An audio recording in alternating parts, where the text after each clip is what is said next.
So testing it with Playwright, you must.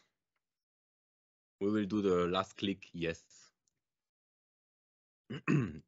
So as a developer, every day we take our laptop, we code in different places, sometimes in coffee shops, sometimes in cool office like this.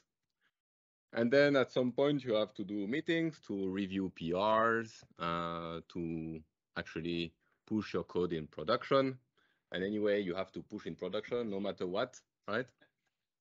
Because you have to have more and more features because your product owner is asking push to prod. And then eventually it's going to prod. Everything is there, but sometimes not working fully or you're not 100% sure, but it's there, it's in prod. Cool. And this is what I call the feedback loop. So the feedback loop, it goes to a process, and at some point, you get the feedback that something didn't go as expected.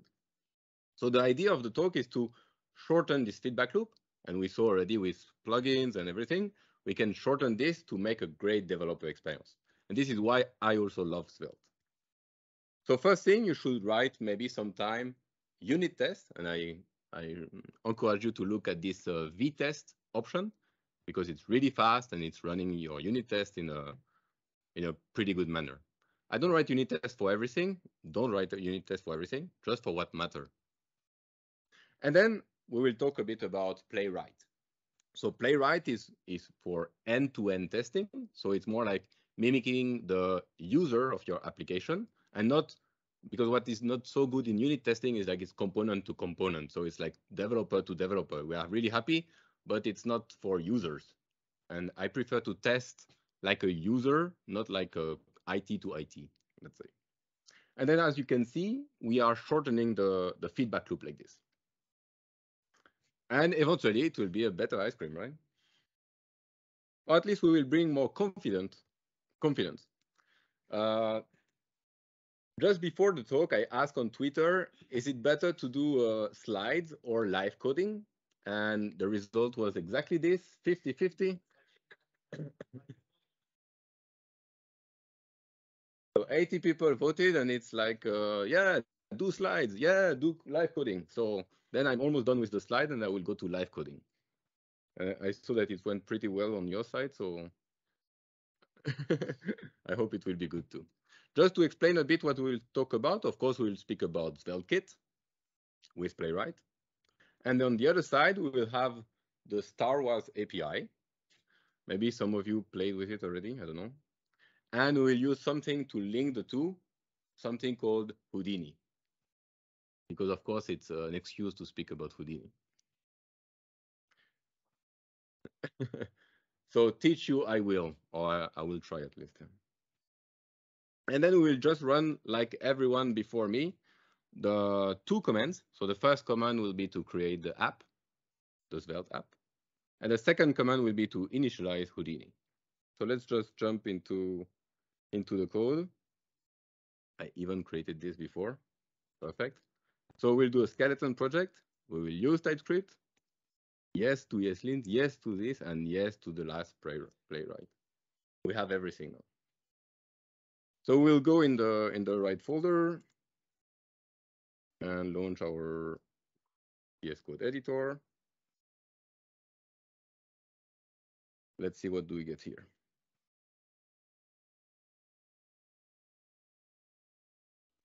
So first thing I will add also a Houdini like this. We don't need to npm install anything after. So we do is init. And doing this command is asking you where is your, the Star Wars API, where is it? So this, I don't have it by heart, so I copied. Where is the API? It's this one. Just need to paste it. No, already wrong. Okay, let's start over. Yes, paste it. Oh. I have no internet. No, but I'm not pasting localhost. Okay. Yeah, I was pasting localhost. And then just a little trick to do. Don't look at this. It will be fixed in after the talk. Okay, so now we have everything set up. We add Svelte and we add the library Houdini. And just to be a bit clean, I will just do the commit here, tada, new init. Okay. Like this, there is nothing in my Git here. And then now if I do pnpm I to install everything, it should be faster because it's pnpm. Hopefully.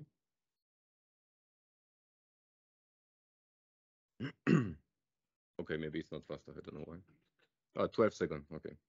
And then I start dev, and I should have everything. It's a normal expected message. Yes. And my localhost is running with my website. So this is just before we saw the demo application. And here it's the empty project, right? And we have this welcome to Svelte. And by default, since I said yes to playwright, I can start another console, a second one here. And I can do a pnpm test. And this will launch my playwright test. Okay, so it will run, actually it will compile into a production build because we want to test the production build and not the local development environment. It will pick up the right, there is one test by default, and apparently it ran well because I have this nice check mark. Now let's see how to break the test. It's pretty easy. I will not show you the test right now. So instead of saying welcome to Svelte, we'll say welcome to Vienna. Then we'll remove this for now. We run the test again.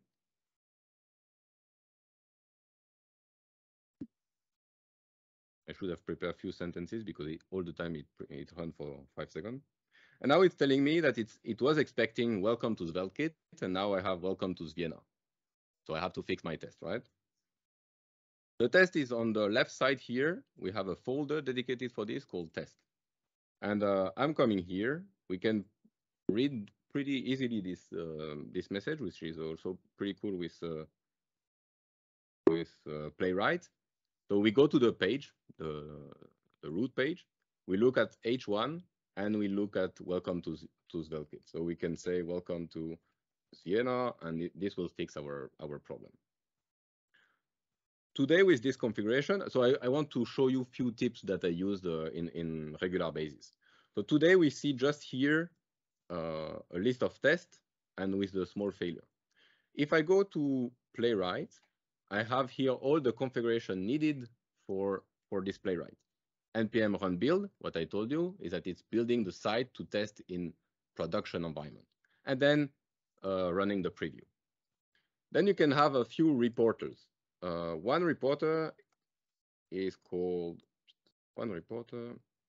So the one we were using right now is called list, and another one is called HTML.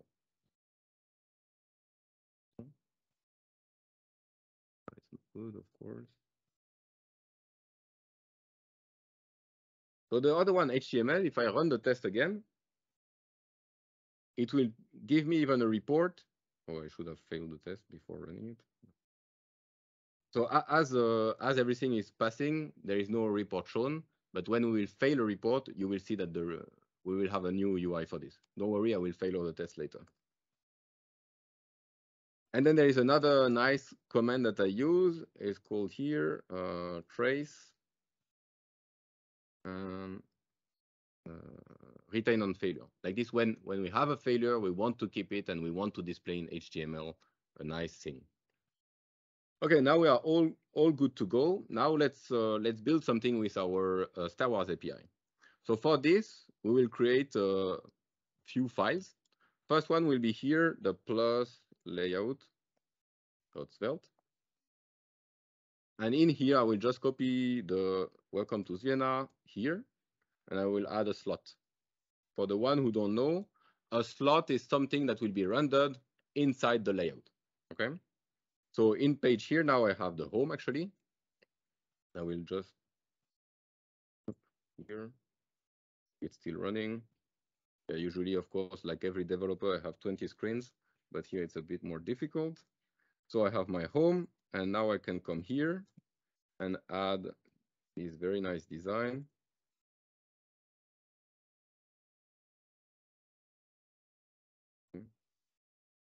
And add a link to the page. Where am I?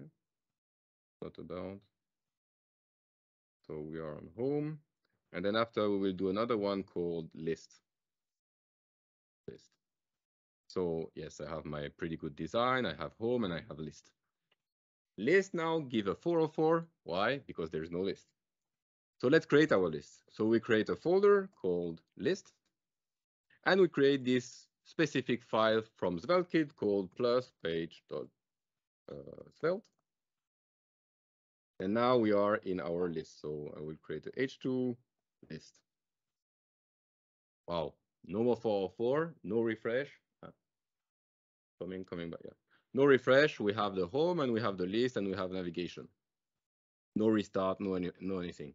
Yeah, I don't emphasize this a lot because I'm very used to actually Svelte, but in other places, sometimes it's long to get this process, right? And now I will add another special trick. You remember we have this API, so we just open it to you. The API for Star Wars, and I wrote the query here to get all the people, and I will just run it to show you what output of this. So we can see Luke Skywalker, and I asked the first 20 characters of Star Wars. Okay. I will copy this query and come here and create a specific file in my system, plus page.gql, to tell him, hey, it's a GraphQL file. And I will paste it here. I save, and just by saving, I go at the bottom, he's telling me, hey, I did the magic, and I will bring to you list of people. You see the name of the query here. So I go back to the page now, and on top, I want to get this list of people. How we get this list of people? Usually we have a script. Yes. Why is so smart today? And not usually. And so we do export let data, right? Data. And we take page data. And when I save this, I don't know who, it was Dominic who said that page data brings the type of this, right? But if I come to here, there is nothing coming on in data, of course, because Svelte doesn't know about this specific file page.gql. But now if I change the type here by Houdini, now data is typed, or should be typed. Yes. Data dot, we get the list of people, just inferring from the file beside, right? And now here, so I will do this small syntax to destructure and have it as a reactive statement. So I will do this and equals data. And what was inside data? It was list of people, right? In the list of people, so if I do dollar now list of people dot data, I have everything, dot all people dot edges. So this is already fully typed, you see, to get the query. I focus only on getting the query. So I take this and I will actually put it in each loop. So I do like this. Instead, if it's empty, I give an empty array as edge. Then I will finish the each. Is it good like this? No, I don't care about the if. Yeah, I should have wrote it in the question on Twitter, right? Should I use Copilot or not? Oh, okay. So it was the demo effect because it's coming here, right? And the demo effect with the beamer because it's coming here. Okay, so I have here, yeah, it's still here. So I have just the, I don't touch. So I have my list and Ali.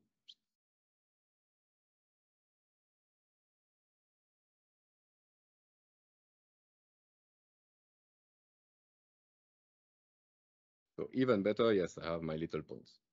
Now, it's really annoying. Yes, I type too much, yeah. Yes. So background color, if I put everything red, will it go red? Yeah, this is my debugging way of doing things, huh? I guess you never did this, but okay. So if you remember, I was getting another thing from it. The name, and I was getting something else. I don't remember the name of it. I was getting something like, if I go edge dot node dot skin color. So instead of having it red, there is a skin color and some are green and some are gold, okay? The others are different colors that we don't manage in CSS, but we could imagine something, right? So with this, we have already, we did the query and we get 20 results. What we want to do is to add the test for it, right? So I will add here a new file called n2n.ts. And I will simply copy this over there to see if it's at least working a bit or not. I will grab the h2 and check that we have it like list. I will not write list to have a failing test first.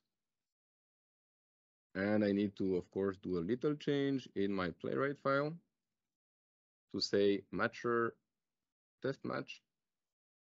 Because actually, I'm not sure it's a good idea to have your file in a test folder. Why don't you just put it like all the regular files here? You have a route and you want to test your route, put it there. So if I run again the test,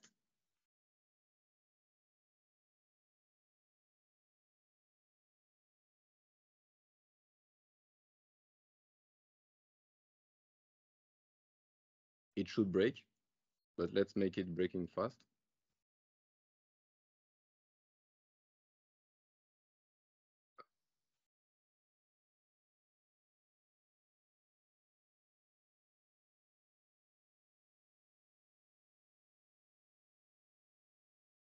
And now that I have my report HTML, you directly open the HTML page, you see, and we see that we have a timeout. It's what it was expected. By default, it's 30 seconds. That's why I changed it to 2 seconds.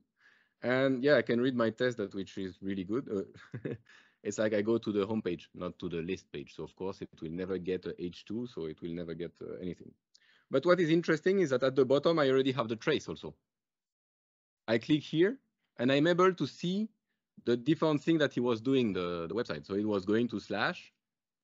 So I can see the screen of slash. And of course, he doesn't find a H2. In debugging mode, it's really nice to be able to go again to your test and see where it failed and at which point and at which stage, just with few configs. So now I come back here and I will tell this guy, go to please the list page. So now I'll fix this already also because we saw that should be working.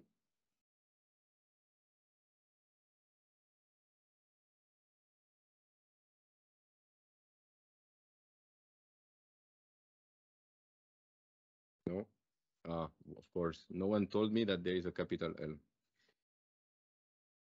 Thank you very much. Then next step is what? Is to create another route to click on Yoda to be able to see the detail page. This is quite common, right? So I will create another route called people. And in people, I will have probably an ID. And in this ID, plus page dot Svelte.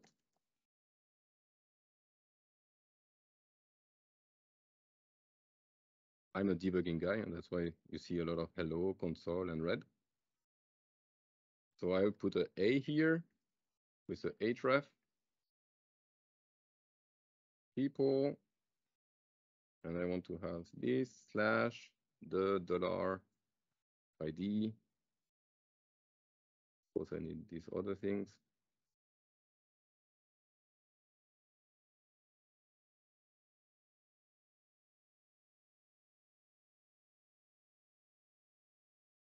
No, not like this, of course. We grab this and we give here the ID. Save, come back to my website. These are all links now. If I click here, I see hello. Okay, I'm in a good track. You can't see, but I can see. Hello is there. Still here, okay? So now what trick do we do? We add a new file dot plus page dot GQL.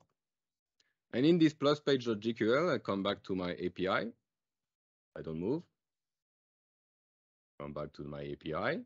I go to people. And here I get a people with the ID as a variable, the ID and the name. Okay, I just copy this. So I don't know if you know here, but if I come here and I do control space, I get to see every property which is available. Okay, and all the properties available, I want to get them as type safe on my app. Like this, I don't do any mistakes or less mistakes. So I save this. Again, it runs in the background. You see that we have a new magic people coming. And I just come here. I will do a very nice copy paste because we never do this, but sometime, you know. And it should be people. Directly is picking up people because we import from Houdini. We know the route. We know everything. So I come here, I put people, and I will do simple here. I will do a pre event dot bringify just to display the thing. I will let designer do a better job. Right. Now there is one thing which is missing. Did someone know? Do someone know what is missing? No. He's telling me in the log directly. Oh, you are requesting a variable ID, but you are not providing the variable. So how I know if it's Yoda or someone else that I want to pick up? So I just pick the name of the variable here, and I go to my page.ts and I export const the name equals function return, and here return. What do I return? Yeah, I'm a TypeScript guy, so I need to have types, you know. So I do import, and I import types, and the type name is the same name as the variable. Like this, it's easy, right? And we name it v, for example, from, and we take it from $/$Houdini. This was the same as before, no, nothing so fancy. And we say here, it will be of type v, which is just defined here. And now he knows already what he's expecting. He's expecting an ID. And the ID will be filled by the param which is given by the route, right? So if I come here and I do here and I open the brackets, I have all the parameters coming here. All the available parameters from the load function that you most probably know if you know a bit of Svelte. So if I do params, now I'm able to give the ID params.id. Save. And if I come back here, what is this? Oh, no, it's because I did it not good. I don't want to give the whole people, but I want, okay, very good. Everything went perfectly. So I want to see $people because it's a store, .data, and boom, I have Yoda. So if I go back now to my list, I can see Luke, and I see Luke. I go back to my list, and I see Yoda, and perfect. Another trick that I want to show you is that if I open the network tab, and if I go to the, this is just a, wait. This is just a filtered list of GraphQL, of a network query. So if I go back to list, no query is happening. If I do F5 here, no query is happening because it's in server-side rendering. Now, if I go to Yoda, I have this query to know this query. And if I go back to list, nothing is happening.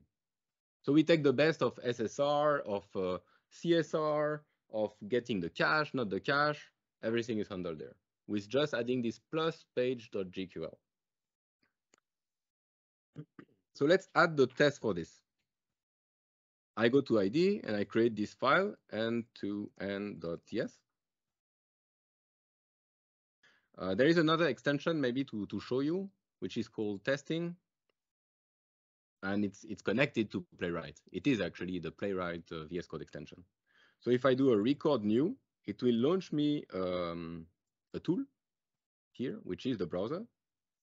And we're able to copy here the link, enter, and it will try to create my test for me. So now if I go back to the VS Code, and you see it's synchronized. So now if I click on Luke, you see the code is coming into VS Code directly. So he found that I clicked on the link with the name Luke, and I did a click. And now I should expect to have this URL. So he's looking at the URL and making it as an expected statement. Oof, I showed it to you. One thing cool. So yeah, at least something. And like this, it's really, so what is really nice is that it created me this test file here, which is not picked up, we know, with my strategy, because I want everything in the route. And now I can just safely, copy and paste that in my end-to-end test here. No, I cannot safely do this. I have to grab all the file, paste it here. And now we don't want our test to be fully dependent on the localhost, right? I didn't find how to remove this, but okay, it's fine enough. I just remove it here like this and it's done. So now if I run again this end-to-end testing, I have now 2 tests with 2 workers. You can configure all this to run faster tests and things like this. And now my 2 tests are passing.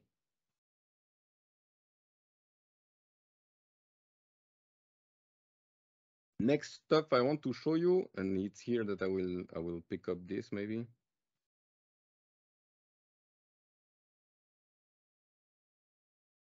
It's to make sure that the page is working in SSR without any query. So to do this trick, I go to the right people directly with the ID. I picked a random ID, and I do a try. And I want to wait for the API to answer. And actually, I don't want any answer from here. So what I do is that I wait for the answer for 2 seconds. It should come a lot faster anyway. And if it's going here, that means that I got an answer. So I expect 0 to be 1. And you know what? It will never work this. So, which is good. Then I want to go in the catch to expect 1 to be 1 with a very nice comment saying that no response came. Perfect. I think that this is a cool trick. I'm not sure a lot of people is using this to have this try catch and having this expect on the catch, because we expect to have this catch. And then we looked for the pre tag, and we looked at it containing Yoda. So since it's live and maybe it diverged quite a lot from what I tested, will it work? I don't know.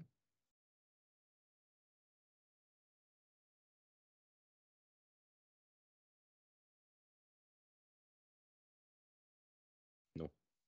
So no, okay, no problem. It opened the HTML file. I can see why it failed. So he didn't find the pre, why? Maybe I need help. Yoda, yes, pre, why?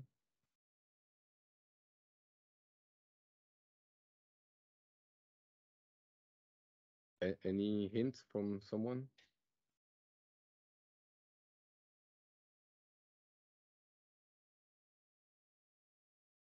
People page, wait. No, no. This is really people, yeah, W. Okay, so we know that it's failing here, so at least it's not failing here, perfect. Yeah, I should have only one. But okay, never mind. We will fix this later for our production app later. It's not it's not a big deal if it's not working now. So actually, the last step I wanted to show you. But I leave the breaking and I don't do a test.skip, you know. Maybe I should not have tell you that there is a test.skip. But the last part I want to show you is actually to say, let's push this on GitHub. And to push this on GitHub, you create a file here. So I don't know if you are familiar with this, .github/workflow. And inside you can create some workflows that will run on each pull request. And in here in the playwright.yaml, so this I prepared it, sorry. And we can go over it a few seconds. It's actually almost this on the Playwright website.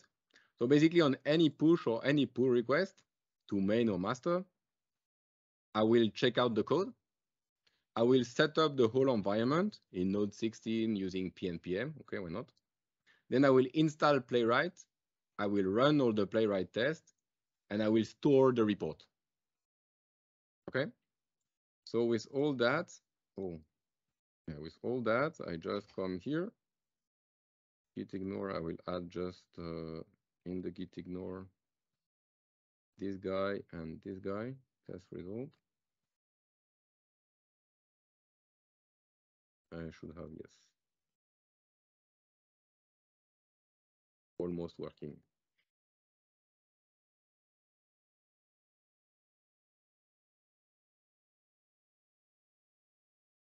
So I will finish the setup like this, yeah. I'll go here. I'll create a new one.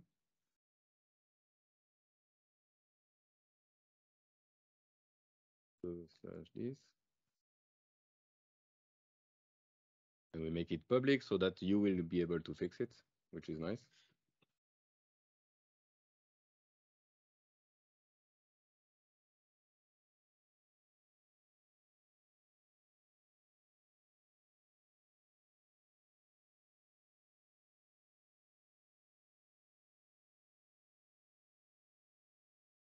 Yes, no. Coming directly. So the code is here.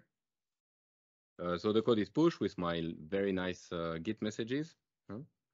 And in actions, just by this one file of workflow, it triggered everything, and it should go along the way, and it should break because we saw that it's breaking, right? But you will fix this. And this will run for about a minute. The longest part is installing Playwright. But I think it's really nice to have this as a gate for your production build. For your production build, I think you can wait a minute to run at least that your home page is working, just the home page. How many times this can break in a smaller environment? It can break. And actually just adding this go to home page, making sure that it's working and you have your H1, I think it's already a good sign to do. So also just for info, the whole library we are building, Houdini, is all end-to-end testing with Playwright. So we run a lot of end-to-end testing, making sure we don't do extra requests and things like this. So here I showed just selecting a text and making sure the text is the right text. But actually in the background, you can check for network call, console logs and everything. So for me, I'm using it as a library developer more. We do so SvelteKit is here. We have a .SvelteKit that you said before, which is right. Don't touch it, and we should not touch it. We tried. so so in types here we see so this is regular Svelte, right? And then in Houdini we reproduce the same thing. So we reproduce type source root list, type source root list, and we have our $Houdini. So we reproduce the same, and actually we are in the change so that even we will not need probably soon to have $Houdini, but we will hook them into the dollar types. Like this, no one have to think about it. But this is even more magic, and yeah. Oh, and I forgot the most important, of course. I needed to write, where is it? Route, people, and we had to do this thing here. We have to do this import to get the variable and sending it. We are right now working on a PR. If we have the same matching name between the query param and the variable, you don't even need this file at all. So this file will completely disappear. Yeah, we do everything for you. So the idea is to focus on your business logic. What you want is to display on the page your data. And of course, you have everything in the query param. So let's just get out of it everything, and you can always escape from it if for some reason you have not everything. I'm Jean-Yves. Thank you for your attention.